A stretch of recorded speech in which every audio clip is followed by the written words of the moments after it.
Fasten your seatbelts. It's going to be a bumpy night. But tell me, Eddie, is that a rabbit in your pocket or you're just happy to see me?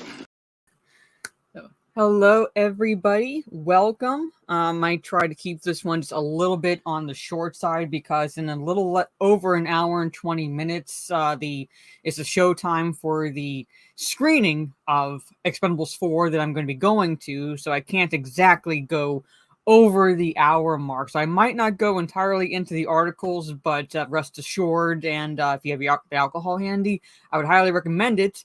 But still good cringe, pretty much, because the topics I have to talk about for this stream, one is one I almost did a video on, but I decided to save it for this stream, and that is there's a Gotham War Battle Lines. Basically, it's a Batman comic, and it's the cringe part about that is you actually have Catwoman lecturing Batman about fighting crime in it. Yes. You heard that correctly, pretty much. Catwoman lecturing Batman on fighting crime. And we'll be getting into why it's cringe when we go into the article. And luckily, all these articles I'm bounding into comics. I don't have to have, quite a few tabs open, pretty much. But basically, they're fucking up Batman again. All right? Now, Catwoman is... she's a villain, but she's like one of those she's one of those characters in the Batman universe where it's like, yeah, she's a villain, but she's also has helped Batman. So like sometimes like there is that. I understand there's like a little bit of where she does fight crime in a sense, all right, but like she wouldn't lecture, all right, and I say in a sense because she's not a good guy, she's not a good character, all right. So like her fighting crime does not mean automatically make her a good character. She's still a criminal, but she will do that. However, for her to lecture Batman. The actual protector of Gotham on fighting crime is just cringe, but you'll see why. In a little bit. And then I have no intention of seeing this movie whatsoever, but it's no shock to me that Nia DaCosta, pretty much, she's helming the Marvels film that's slated to be released at some point later this year. I don't care. I really don't fucking care of the dates or anything like that. But she's playing the racism and sexism card. Yet again, pretty much. It's like clockwork with these people, pretty much. The marketing campaign goes in full swing. Anybody criticizes anything about the trailer or the characters and so forth, then they just dust off the old racism, sexism, misogynism playbook, pretty much. There it is. And finally, Trey shared this article, the link with me, pretty much, but it's like an article that just came out recently on Bounding as well, that it's been 7 fucking years since the shit show that is Ghostbusters 2016 was released, alright? It's been 7 years. It's been 7 years. Going on 8 years next year, pretty much. So it's like a little over 7 years. And she's targeting Ghostbusters critics yet again. I'm like, are you that hard up for relevancy that you are going after Ghostbusters critics yet again? Nearly 8 years later. But anyway, I really shouldn't be surprised at that because there are still assholes out there that are going after people who didn't like The Last Jedi. And that came out just a year later. Alright, so people need to get a fucking life. But anyway. So I'm going to say hello to the chat, and then we're going to go into these articles, starting with the Batman one. But from the top, I see Trey. He's ready for the cringe. Good to see you, Trey. Gravy is obviously listening with his headphones in because he's watching his nephews, because I unabashedly and unashamedly cuss a lot. So there's I do not blame you for that, pretty much. Charlie Stevens, what is up? Sultan Al-Fahim, good to see you. Mr. Bentham, hello. Yes, I'll be live here. Normally I go live shortly after this stream, but because I'm seeing Expendables 4, I'm going to be doing my kick stream later on this afternoon, going back into playing the Mortal Kombat 1 campaign. Alright, so yeah, so I'll be suffering through that this evening. Vader Fanatic, what is up? Thank you, Trey. Sarah Crystal's yeah, bikini stream when? Yeah, well, if I got super chats out of that, I'm like, whatever. But good to see you, Sarah Crystal. You're seeing it today as well. Awesome. Yeah, I wanted to see it in an afternoon stream to keep my evening open, as well as keep my afternoon open tomorrow, just in case I'm able to do a Twitch stream. So yes. Yeah, she's a criminal. This is my Twitch. I'm going to try to be live there tomorrow afternoon. And that reminds me I need to talk to My Nerdy Home to see whose channel Talk Nerdy to Us is going to be on this weekend. So yeah. Yeah, it's at least coming out that it's costing way more than originally speculated. So yes. She directed the awful Candyman reboot. Yes. This is my throne. So it's kind of like having an Amazon wish list, but in a way it keeps my personal information private and it keeps your personal information private. So that way it's, if you choose to purchase anything from me on that site and you want to stay anonymous, I can't speak today. Anonymous, that's the way to go. Because 350 million to do a movie, claims she's oppressed. Yes. I'll try to do it at the end of this stream. So I'm going to try to keep this stream relatively short. So I will do it. But I want to get into the topics. So what is up, Jaluk? All right, good to see you. Anyway, so let me just open up this. So yes. So the comic is called Gotham War Battle Lines. All right, Gotham War, Battle Lines. So again, no intention of really necessarily reading it, because I really don't want to give DC any money. But in this case, you have Catwoman lecturing Batman about fighting crime. So wrap your heads around that, folks. You have a criminal, a career criminal. Yes, there's a warped love essentially between Batman and Catwoman, basically Bruce Wayne and Selina Kyle. So yes, there is that level of affection between them. However, you have the protector of Gotham being lectured about fighting crime from a career criminal in Gotham.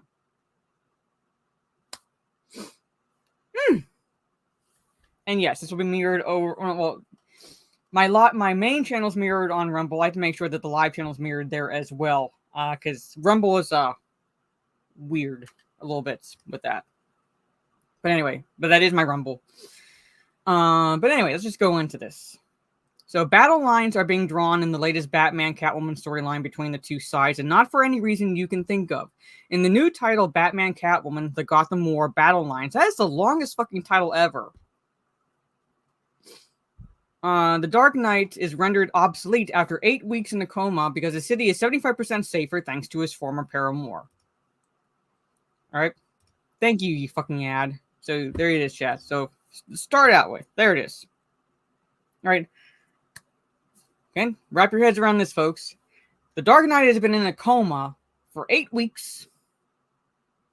Gotham is 75% safer thanks to Catwoman.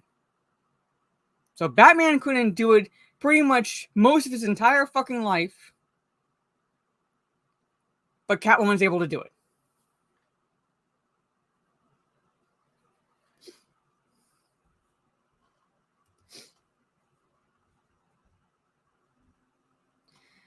How she does it will surprise you. Selina got to work building a network of thieves she and her syndicate of female friends plucked from the dive bars around Gotham. These dank establishments are where the Joker, the Riddler, and other master criminals canvass for hired thugs, many of whom are career hirelings getting by on the jobs rogues recruit them for.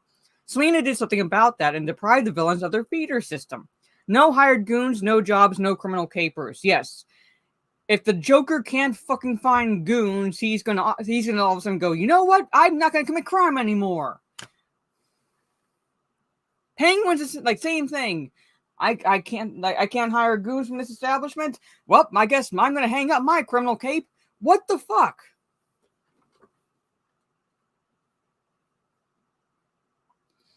Really?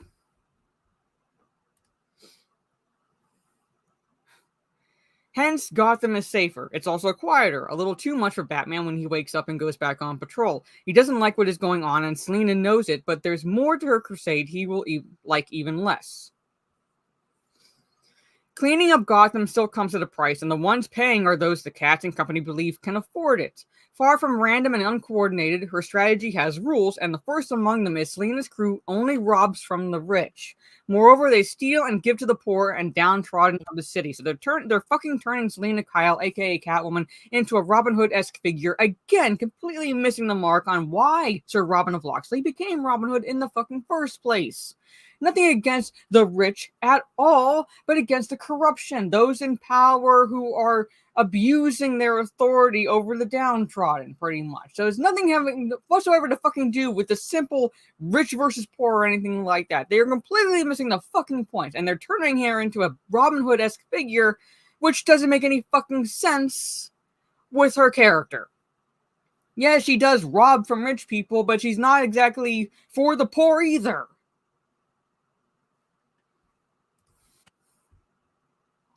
As expected, this doesn't sit well with Bruce, who fires back that his parents were rich. That is... I mean, I don't... My parents were rich. That's a cringe line in itself because, you know, it's... At the same time, it's like... I'm not saying... Like, it's true. His parents were rich. But, like, you know, it kind of makes him sound like a child. Kind of makes him sound like a... Almost childish in a way. So he feels she is scapegoating and not really fixing anything. Meanwhile, she and her agents wonder why Bruce didn't do more to help the city with his wealth years ago. Punching criminals hasn't solved anything either, or so Catwoman and members of the Bat family come to realize. So here it is, folks. She's lecturing Batman on fighting crime, and she's lecturing him on why he didn't do more with his wealth to help the city instead of just punching criminals. She is saying this to the most philanthropic character and resident of Gotham City that the city itself has really seen in years since the death of Thomas Wayne. But Bruce Wayne has given to, all right? And Selina Kyle knows at this point that Bruce Wayne is Batman, right? So she knows who she's fucking talking to at this point. Bruce Wayne has given to charitable organizations that have helped hospitals, orphanages, schools, and every other charity known to fucking mankind in Gotham City. He has given his own wealth to. But let's ignore that. Let's fucking ignore that and just focus on the fact that he punches criminals. Never mind the fucking fact that they're criminals. The same as Catwoman.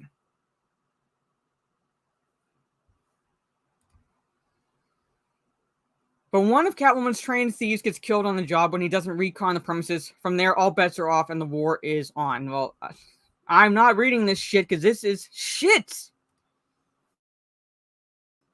This is shit. They are basically cucking Bruce Wayne. They're trying to elevate Catwoman into a role that she has never at all been associated with. And DC is full on dead company at this point. The fact that they are even allowing this to be published is they deserve to go under. They really fucking deserve to go under. Let me just catch up on the chats. So, Whammon criminals greater than man hero. Yeah, pretty much. Get paid by the word. Yes. Remember when the titles were short like Dark Knight Returns or Death in the Family? Yeah, it's just simple. Simple. Sorry, Terry Crystal. That shut your brain down. Catwoman doesn't even have the equipment. No, she really doesn't. She unionized the fucking criminals.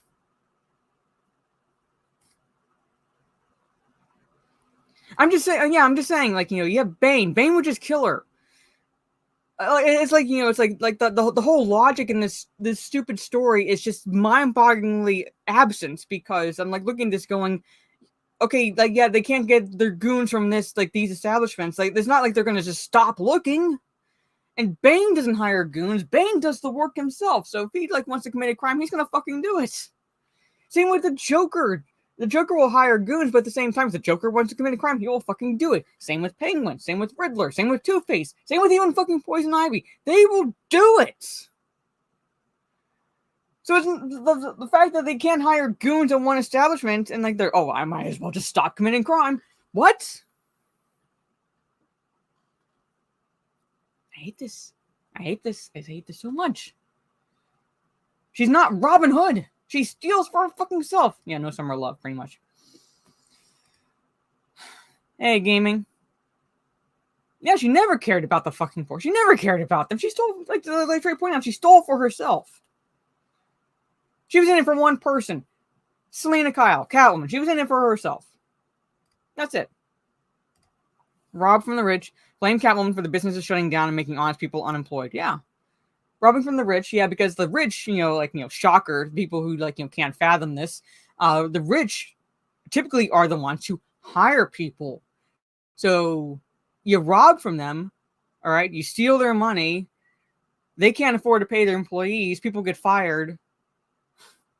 So, you're just making unemployment on the rise. But, magically in Gotham, that doesn't happen, apparently, in this storyline. Why is DC villainizing his parents again? Again, Thomas Wayne.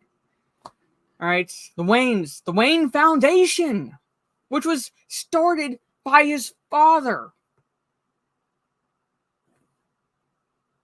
Formed by his parents. The biggest charitable foundation in Gotham because Thomas Wayne, his parents, so believed in the city, no matter how it was, fucking shit downhill it was going, all right? They believed in it. They wanted to help it. So they set up that foundation, which Bruce Wayne continued. But let's not focus on that. Let's not bring that up. Hey, Megatron. Hello. I think he is. I think Tom King is writing Batman, or at least he's tied to it for the most part. But yeah.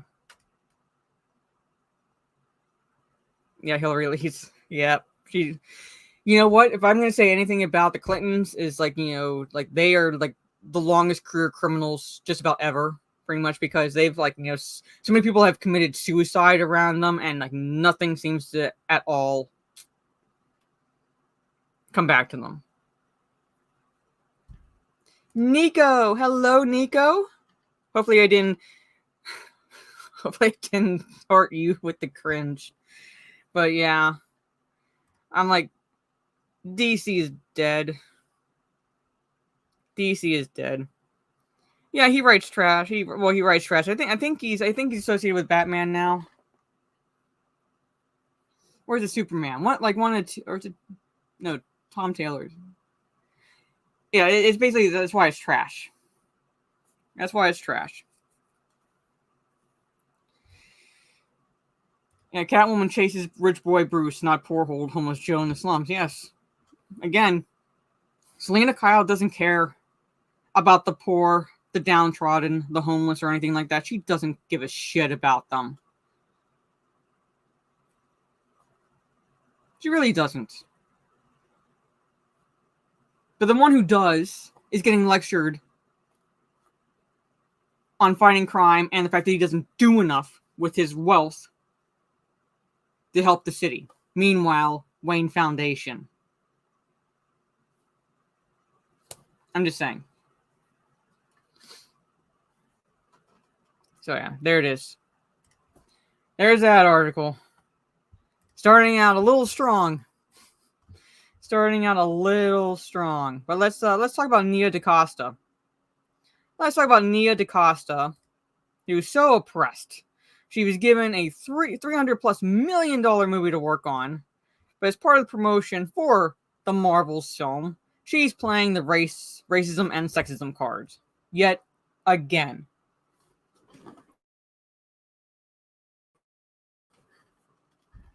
Yet again. Come on. StreamYard is fucking... Share, you cock. Thank you. For fuck's sake, StreamYards. Anyway, so... Again, I have no intention of watching the film. I have not watched any MCU film since... Guardians of the Galaxy 2. I watched Guardians of the Galaxy 2 just to see what it was like. The only parts I really enjoyed in that movie involved... Why am I blanking on that character's name? The one hot. Fucking hell, why am I blanking on? He's basically played.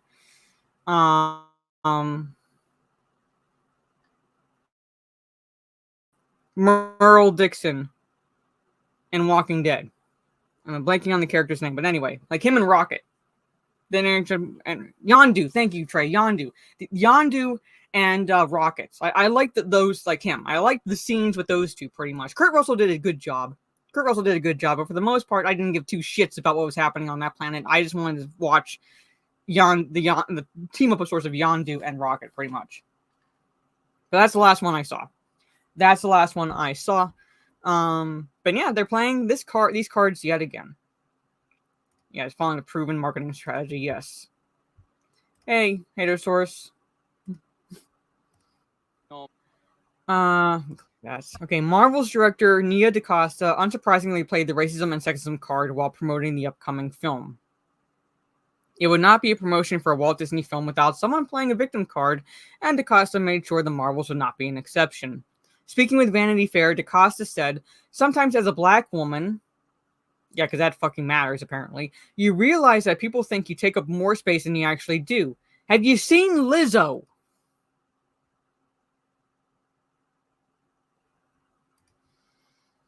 Or your voice sounds louder to people than it actually is, or your tone is more stern than it actually is. Fucking what? How does that make any lick of sense? Text tone.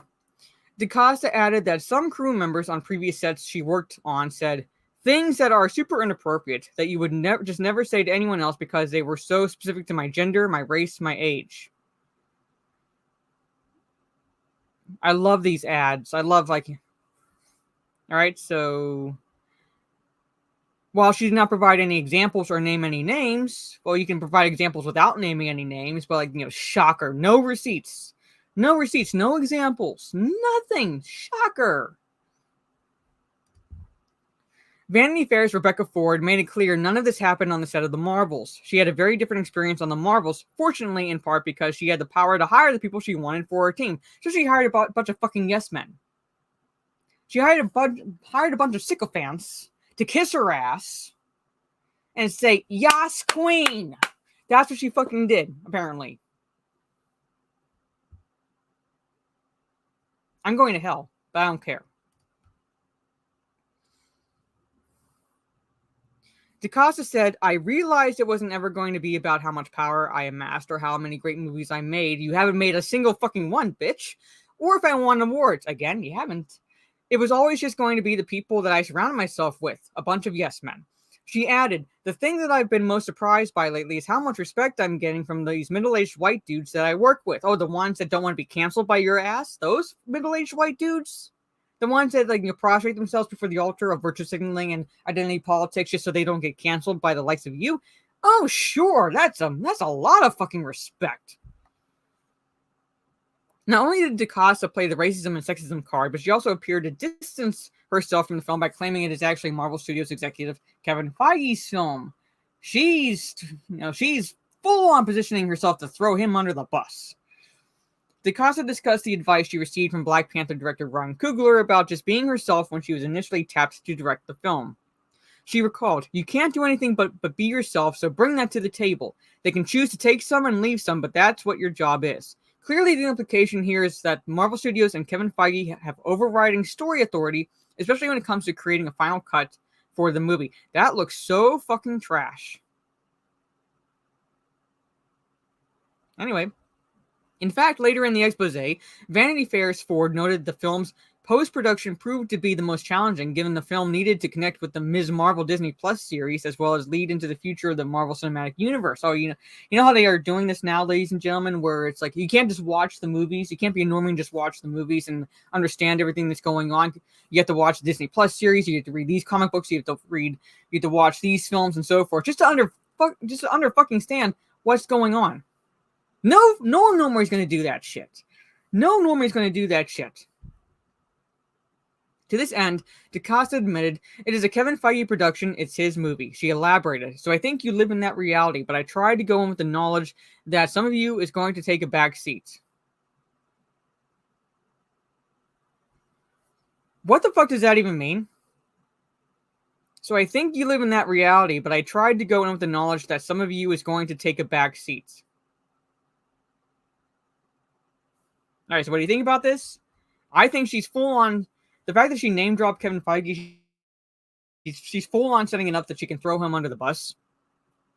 And secondly, no shocker at all that she's playing the racism and sexism card without providing any receipts. And the fact that she chose her own team tells me that she wanted to choose a bunch of yes men to surround herself with, not anyone who could possibly challenge anything that she could be doing.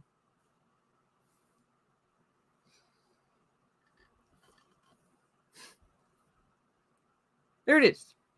There it is, chat. Maybe she's screaming without realizing. Yeah.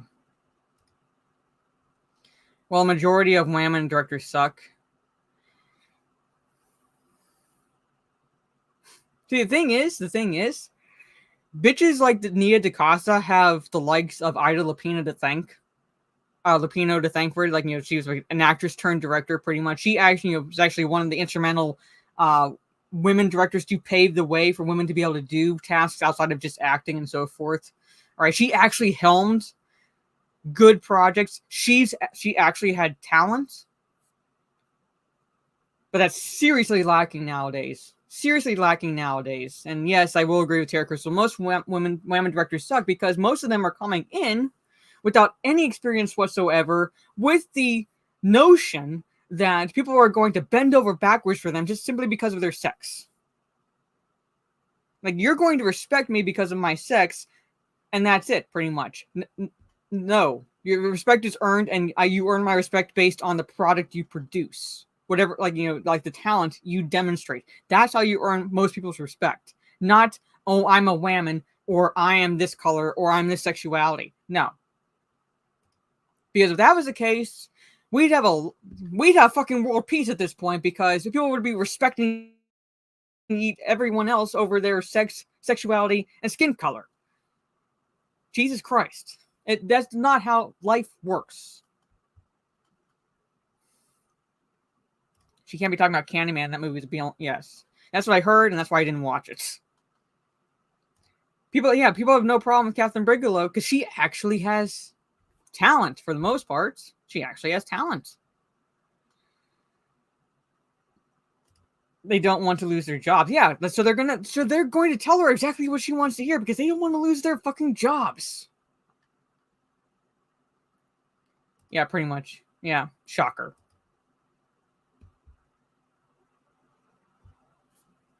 So, I know, but I feel like she's full on the way she handled it, like she's positioning herself to, if this is not successful, she can point the finger directly at Kevin Feige. The way she handled it. Now, I'm not saying she's wrong, but the way she's positioned herself, that's like how that's what's coming across to me. If she's like positioning herself to push him under the bus if and when this movie ends up failing. I have no idea, Sultan. I have no idea. I mean, I'm looking. That looks like a TV series shot. Look at those fucking costumes.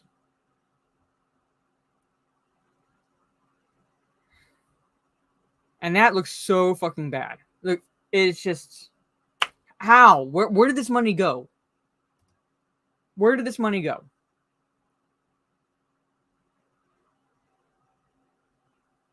When I was a kid, the bad guys wore masks. Yeah. Hey, Shaka Zulu, 100%. So much progress has been undone. Yes. So much progress that was again, with the likes of Ida Lupino and others who paved the way for women like Nia DaCosta. They're just undoing with all the shit they say they are undoing.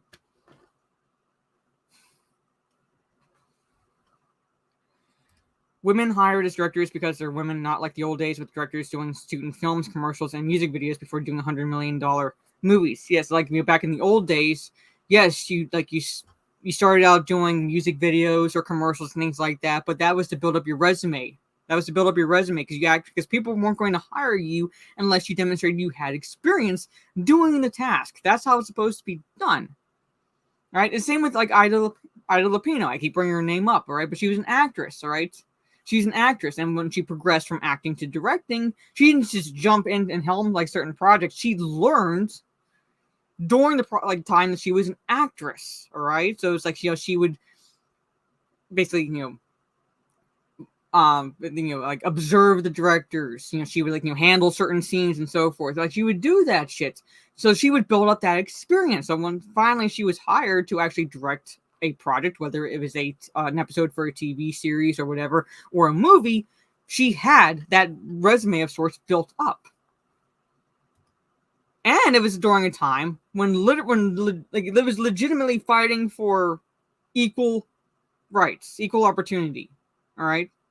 It was like that was like a time. Like nowadays, it's like you're told no, all of a sudden you're oppressed. You're criticized, all of a sudden you're oppressed. All of a sudden you're a victim.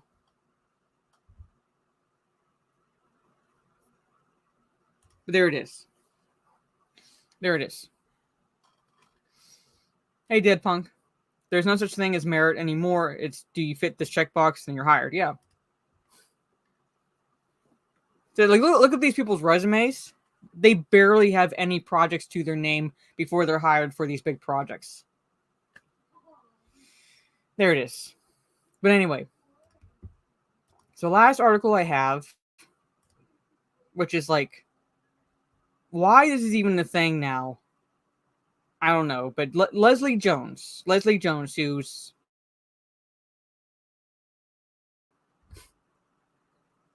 she's funny, right? At all. I don't looks aside, she's not funny. She's not funny. And I don't know what it is about, thinking that if I'm a loud black woman, that I don't know what that mentality is, pretty much. But like, she's cringe. The only loud black woman I actually find reasonably funny is not even a woman at all. It's a man dressing in drag, and that's Tyler Perry as Medea. That's the only one I genuinely laugh at. But even then, that's not a woman. That's a man dressed in drag. So wrap your heads around that. Medea is the only character where it works. Yeah, hallelujah. Yes. I love the character. Ironic, it's not a woman. But anyway.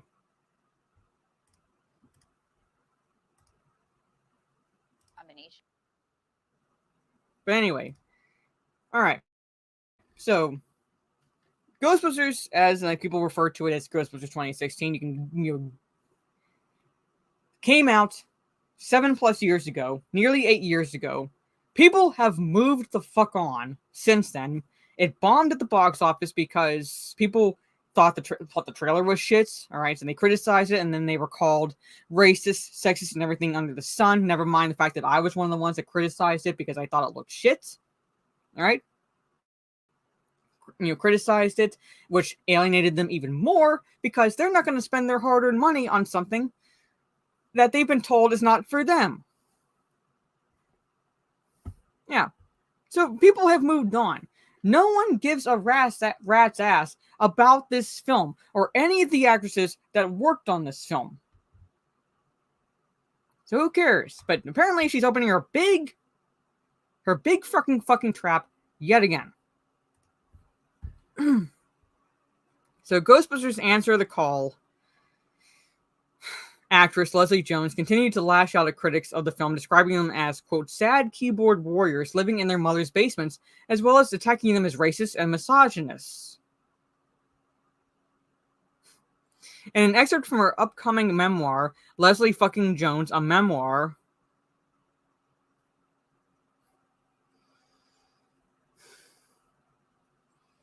published by Rolling Stone Well, there's a fucking winner right there. Jones blasted critics of the Ghostbusters film, writing, "Sad keyboard warriors living in their mother's basements hated the fact that this hallowed work of perfect art now featured gasp horror women in the lead roles. Worst of all, of course, was that one of the lead characters was a black woman. For some men, this was the final straw. I am not a man. I am biracial. I thought the trailer was fucking shit. I thought the movie was fucking shit. I do not live in a basement. All right, I'm not a keyboard warrior." But she only focuses on the men.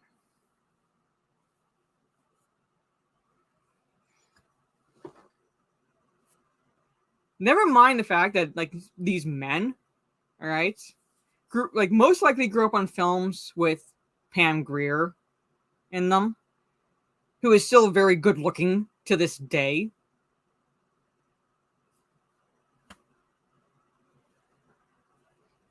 All right. And other actors, non-white actresses. I mean, Selma Hayek. I mean, you'd be hard-pressed to find a straight dude who does not still get a hard-on during a dance in From Dusk Till Dawn. I'm just saying. She continued, "It wasn't just racism and misogyny either. A lot of it had to do with the fact that I was playing an MTA worker as though that was something I should be ashamed of." What the fuck does that even mean? What is the... No one gave a fucking flying rat's ass what job she held in the movie. Hell, Winslow. Right? Ernie Hudson's character, Winslow, in the original Ghostbusters film, he was unemployed.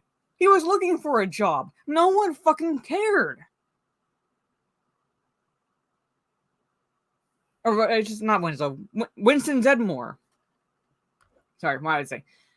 He was unemployed. He was unemployed in the first movie. No one cared. The Bankman, Stantz, and Spangler worked for a university. They were fired. No one fucking cared. How's her playing an MTA worker?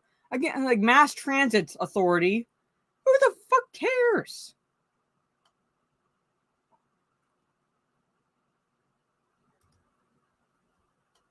And who the fuck would have a problem with that? I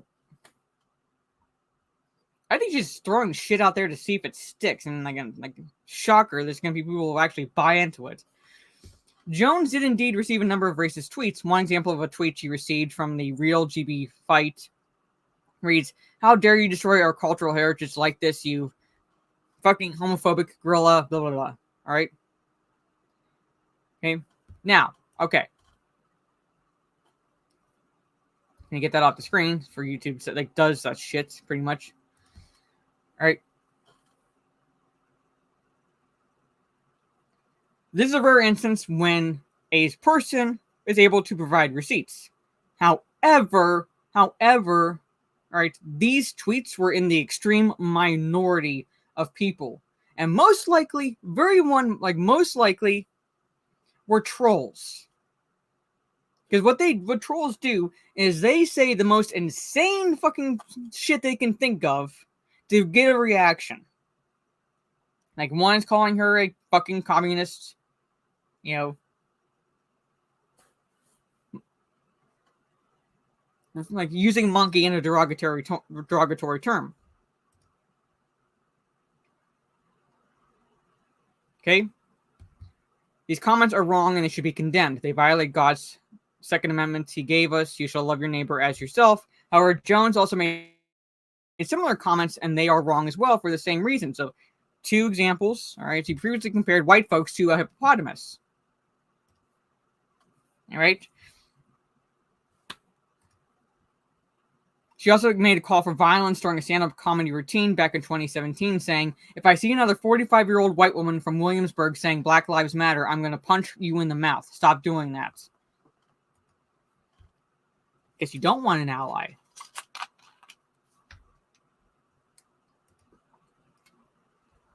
In 2022, she posted to Twitter, White people, do you think you aren't racist? Congrats, you're the best white person.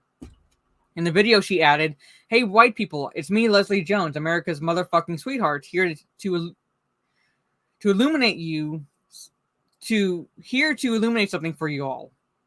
All you all. Y'all is you all. So all you all."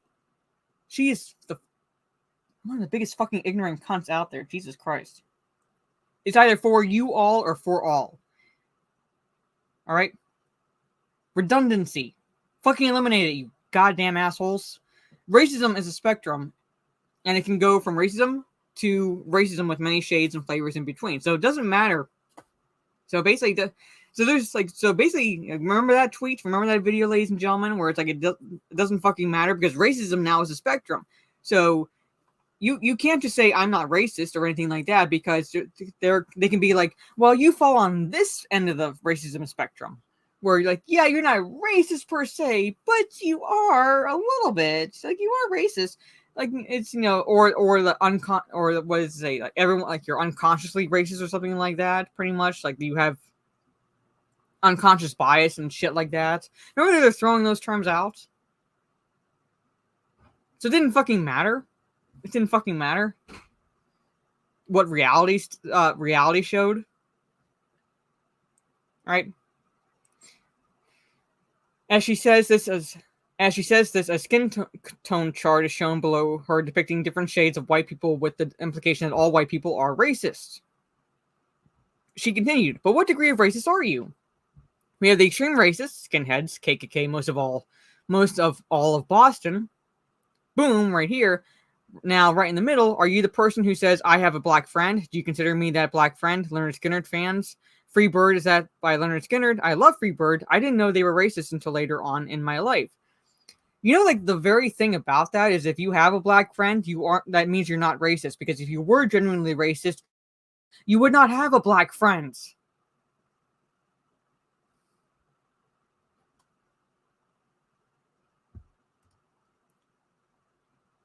Next, she said, the ladies who think Meghan McCain got bullied on The View, that bitch didn't get bullied, she ain't get bullied. Do you secretly wish Bring It On ended in a tie? So you're saying the bitches from Compton really, really was going to tie with you, bitch? No, this is where you are. The bar depicts it as racism light.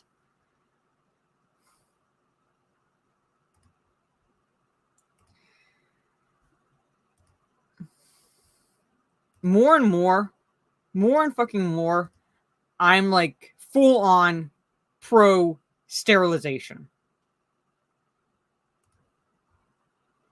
Finally, the bar moves to unconscious bias. I just brought that up. Unconscious bias, remember that shit?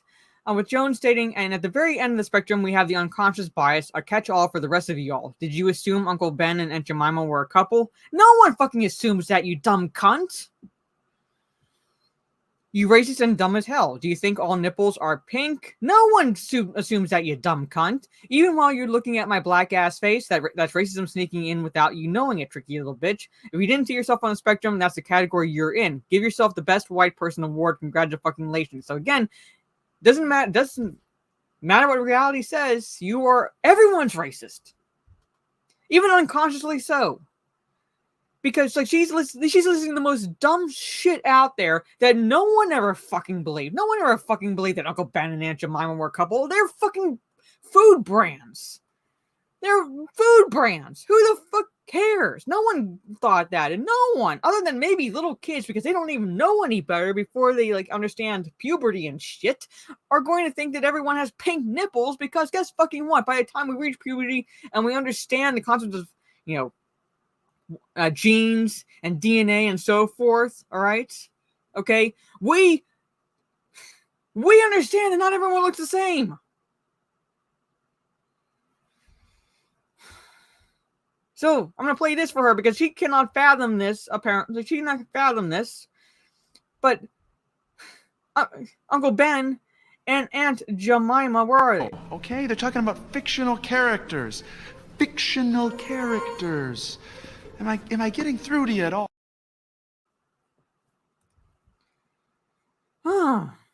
Obviously, all of this is wrong too, and it's not comedy whatsoever, despite some individuals who will try and use that as a defense. In fact, as noted above, Jones is not just labeling people racist who made racist comments, but others who simply did not like the film. The excerpt from Rolling Stone begins with her citing an anonymous journalist expressing his opinion about the film. Jones writes, "I don't like this movie," the journalist said, "and you've got 5 minutes to prove to me that it's worth watching." By the end of the excerpt, she revealed she wanted to physically attack him. She wrote, "Y'all didn't let me at him? I deserve that. You didn't let me get in the room with him and a Bronx tail his ass. So I would have locked the door and said, now yous can't leave, motherfucker." How does this woman how does this woman at all have a platform? She is the cringiest bitch I think I've ever come across. All right, that's it. She is proof positive that children need to be held back. That's all right. You remember that whole No Child Left Behind, shit like that. Pretty much, some children need to be fucking left behind. She's one of them. She's fucking one of them. Holy bitch. Holy fucking bitch. Leave her ass behind. But anyway, you catch up on the chats. Yeah, nobody gives a rat's ass about Ghostbusters 2016 anymore. It's a dead issue, but she's bringing it up in her memoir, apparently. Yeah, men are better women. Yes. Hallelujah.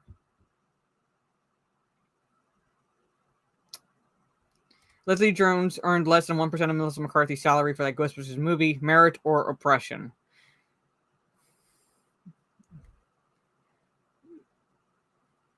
You know, it's whatever return on investment the studio thought she would give them. Melissa McCarthy, while she is cringe and a pain in the ass, her name was more marketable than Leslie Jones. Most people did not know who the fuck Leslie Jones was or is. People don't care.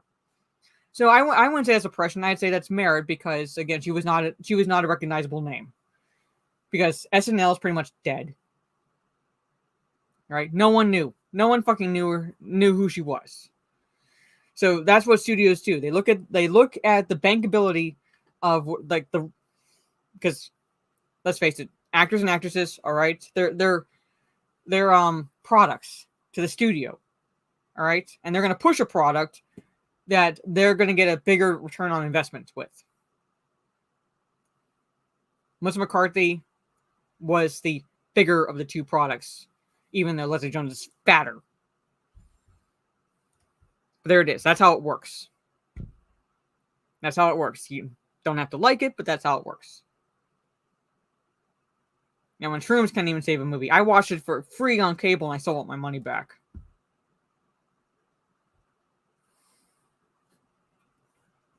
Yeah, friends like Ma. Yeah. A lot of people's favorite Ghostbuster is Winston. Yeah. Winston Zeddemore, who was unemployed in the first film. No one was like, you can't be that.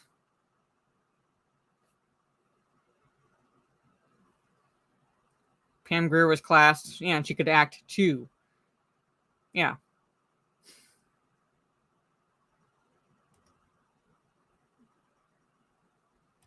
That 2016 Ghostbusters was pointless and stupid and was projected to fail from the start. Yes. Yeah, bring up Salma. Men love it.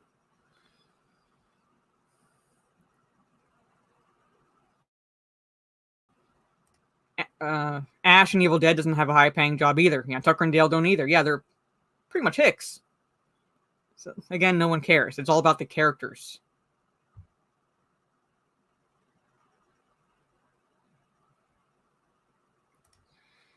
Remember when Disney Star Wars shows got busted making fake accounts to dish racist stuff at Rose Tico actresses? Yeah, make old fans look bad. Yeah. So I'm saying, it's the thing that they do. They're trolls. They create those accounts to make Ghostbusters fans look bad. Hey, Corey.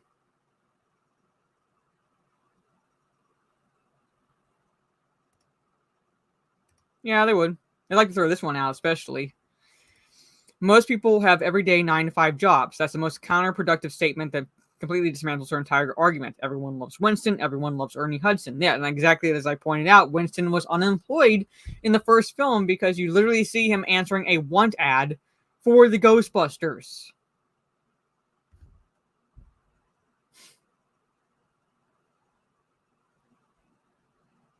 There it is. So I saw Holocron. Hello, Holocron. Good to see you. Yeah, she's called Leonard Skinner racist. Yes, he's only racist towards me and Trey. Hey, Medalon. When I saw Melissa McCarthy was starring in this film, I tapped out before I heard how bad it was. It's bad. It's bad. It is so fucking bad. So. Yeah. Afterlife was a breath of fresh air at that point. It wasn't great. It wasn't great necessarily, but it was a lot fucking better than the 2016 movie. Winston was the first Ghostbusters figure I had. He went on solo adventures when I was playing with toys. Yeah. Defeated Skeletor single-handedly, yes. Yeah, Carl. That's what I was thinking. That, the family matters. Family matters. Like, you had shows with all-black cast, like decades ago. The Winslows from Family Matters, all right? Martin, and so forth. Fresh Prince of Bel-Air. If the show is good, no one fucking cares about the character's skin colors. Hey, Tris, what is up?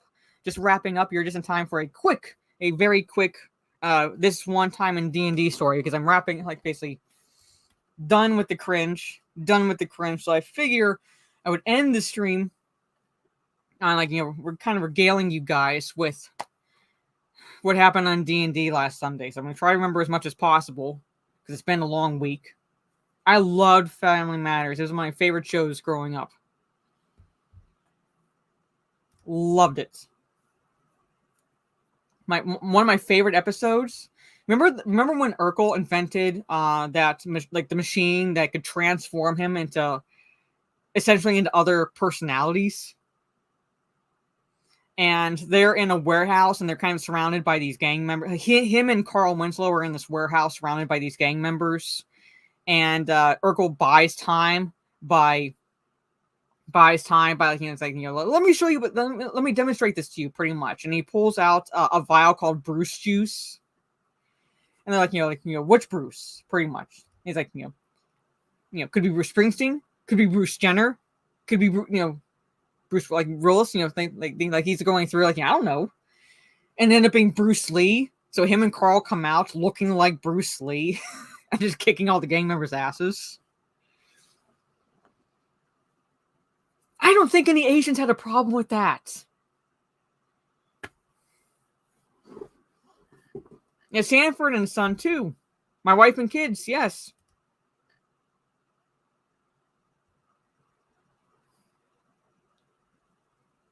I'm just saying. No one had any issue with the show. But anyway, all right, so this one time in D&D. Okay. So the last session picked up where we got this case where we're hoping Indiana Jones, and we have to fly, like Jacques is flying the plane again, fly to the border of Germany and Austria to Castle Grunwald, because Himmler's daughter Gertrude is up to no good, pretty much. She's performing all these experiments, and I'm not going to go into detail because I don't exactly remember all the details, but suffice to say that our mission was to get there and gather as much evidence as possible of what they're doing in Castle Grunwald. All right, so basically we're flying over there. Jacques is flying the plane. Indiana Jones is joining us because he was the one who was at the castle years before, so he kind of knows the way around, pretty much. So we luckily get there without any incident, despite the fact that it was revealed that Jacques has crashed the plane 17 times, 10 of which was with Indy. Or no, 7 of which was with Indy, because he flew Indy 10 times, but crashed 7 of those times. But Jacques said, no, 2 of those times don't count because we were shot at. So But like, so basically Teresa and I are like, we're gonna die. Yeah, we're gonna die. Pretty much. But we flew, like, luckily the dice roll was fine. We flew there without incident. Landed on a field that's about an hour or so away, or like a ways away from Castle Grunwald, because we had to hike there. Like, we basically had to hike there, so we didn't draw any attention to ourselves. We see guards at the front, so we make our way around the back where that dock area was. Remember Last Crusade where the dock area was? To find this like one big guy guarding the door there. So the plan was for Teresa and my character to distract him essentially while Indy snuck up behind him. Right? Which was the plan. So that's what Teresa and I, our characters do. We go up to distract him, make it seem like we are basically doing a hiking tour. We're tourists and we're lost, sort of a situation. We try to bluff our way. While Indy's sneaking up behind the guy, and Indy like grabs a shovel, but makes noise. So basically that plan goes to hell, and the guy turns around to see Indiana Jones behind him, pretty much. So Teresa and I have to basically get into the fray, and the crates had these wine bottles. All right, so basically my character picks up one and like just smashes against the guy. Teresa's character picks up one, and like like hits him as well, and she like does like she injures him. And then Indy kills the guy, ends up killing the guy with the shovel, and like his whole the entire rest of the time is like shovels don't do that. I think like basically like the way he injured the guy was like would cause the guy to bleed out tremendously, pretty much, while lying face down in the water. So the guy is dead. Yeah. Stieg rolled a 1. Yeah, I know. Slash an artery. I'm saying like it was like wasn't supposed. He was just supposed to be knocked out, but end up killing him. So now Indy guides us into up the spiral staircase. Again, you've seen Last Crusade. The spiral staircase that led down to the docks and so forth. And then I still have a bone to pick with you, Stieg, about the the layout pretty much, because Stieg had Indy taking our characters around through the dining room into that command center. Remember like the scene where this fireplace spins around and it goes into that little command center room, right? Behind the dining room area that Indy and his father are tied up in. Okay, that's burning. We had to go around there into that fucking room. And I'm like, wait a minute. There's a door that leads directly from that room down to the spiral staircase down to the docks, because that's how they escape. They escaped through that room. And fast forward a little bit. How do we end up escaping? Through a fucking door in that room down to the spiral staircase to the docks. But anyway, Stieg, you try claiming renovation. All right, renovation. I still have a bone pick with you about that. Anyway, so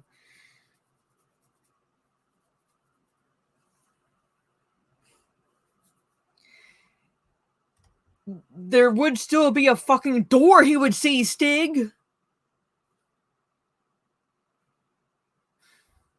I'm just saying there would still be a fucking door he would see, because we went out a fucking door. It wasn't like it was changed to a bookcase. It was a door. Anyway. But he would have seen the door. Anyway.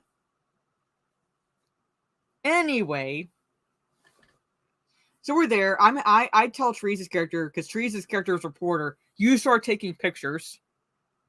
Now you start taking pictures. Well, you didn't say there were 2 doors, Stieg. Precision and grammar. What was I gonna say? Oh wait. So I have her take pictures. No, actually, no. We go into the room, and there's one guy in the room, pretty much. All right.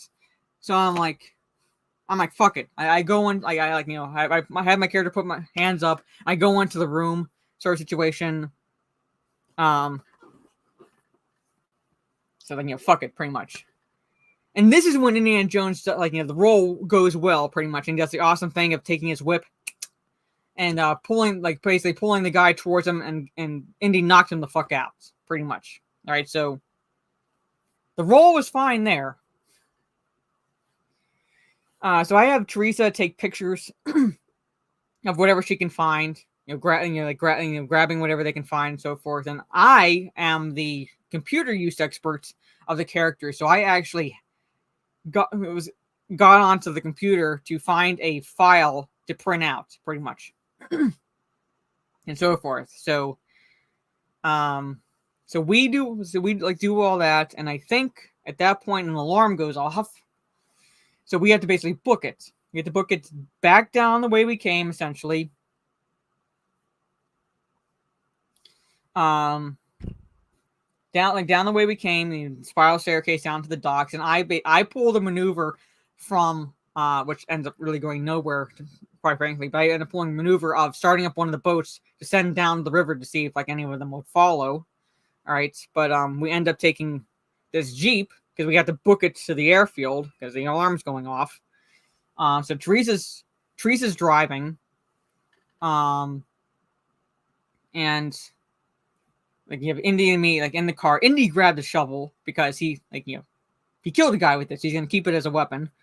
So we're booking it pretty much to the airfield, and then we're followed by, what is it with Nazis and Mercedes? I'll never fucking know. But we're followed by a bunch of Nazis and Mercedes who are firing at us. And I get ready to fire at them, pretty much, because I have my Beretta. But Indy finds a bazooka in the Jeep. So he's like, you want to use it? And I'm like, fuck yeah, I want to use it. Right? And I take out two of the Mercedes vehicles with the bazooka. All right, I take out two of them with the bazooka. All right, so I got lucky there with the rolls, pretty much. So I they're bunch of dead Nazis. Right? And down to the last rocket, right, in the bazooka, and Indy wants to fire it. So I'm like, okay, fine, you can fire it, sort of situation, right? And Stig rolled low again. So not only did Indy miss the vehicle that's right behind us, but the rocket veered off and hit a cow. Yes, he rolled a one again and blew up a cow. All right. So, and Teresa's, meanwhile, thank God her rolls were high enough because, she's driving and it's actually a drive skill, so she has to do that pretty much. But yeah, so blew up a cow. We get to the airfield, barely get to the airfield, and we're hauling ass to the plane. And Jacques comes out with a machine gun and starts peppering the last car with bullets, and Jacques ends up blowing up that car pretty much. All right. So we get in the plane. Jacques takes off, thankfully, with no incident. All right.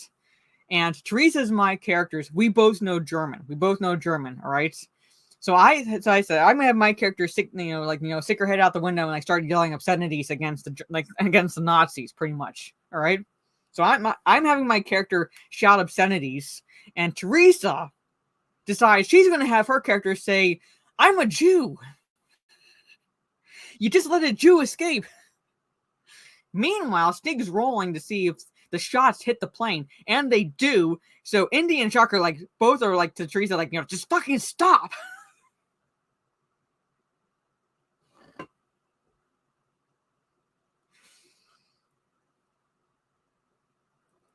I'm not gonna read it. She yelled, Ich bin Juden. She yelled that, and Indy is just stop. So we make it back with the evidence, give it to Penny Cash, and that's pretty much where the session ended. So we have a little bit of a break until our next case that we're given. But yeah.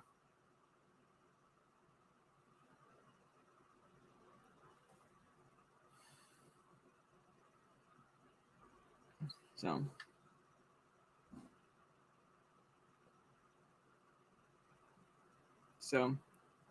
I said it's pretty much where it ended, pretty much. But like the evidence, all right, it's like some of the evidence that we got is tied to the stones from Indiana Jones and the Temple of Doom. Do you remember the stones that, you know, when they're together they light up?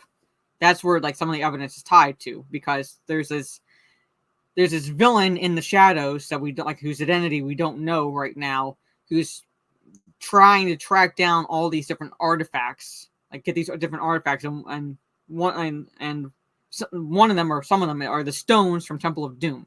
All right, I'm just saying, like, you know, that's essentially where the session ended. All right, I'm not like saying that that's like, I'm not excluding that. I'm saying, like, you know, it's like there's really, our characters really didn't do anymore because we returned home. I think my character was shot again. So I'm like, funny, like going to my boss, funny story, I have a new bullet wound.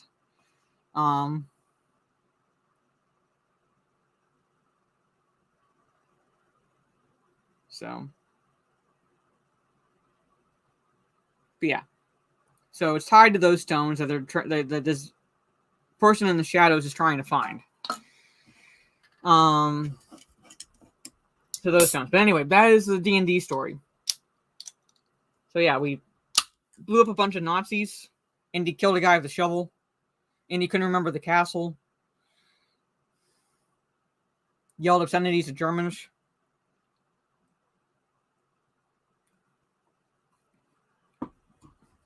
Good times. But anyway, I do have to wrap it up here because the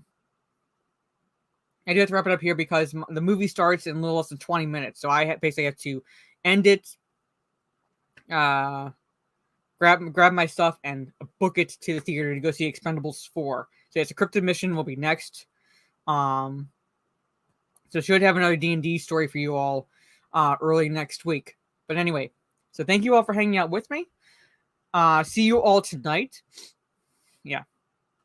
See you all tonight on my kick. I'm going to be playing some more of the Mortal Kombat campaign. Mortal Kombat 1 campaign, I should say. So that'll be about 7:30 p.m. or so, maybe a bit later. Depends on when I get things done. But yeah, if you're not following me on Kick, there it is in the thank you here. This is my Kick. So I'll see you all over there later on this evening in about 6.5 hours or so. I'll let you know what I think of Expendables 4 at that point as well. So take care, everyone. Have a good rest of your day or evening, depending on where you are in the world. And I will see you all later tonight. Peace.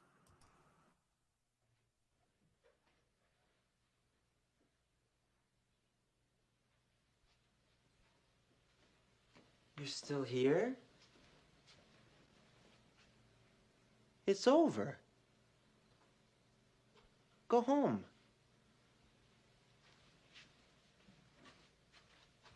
Go.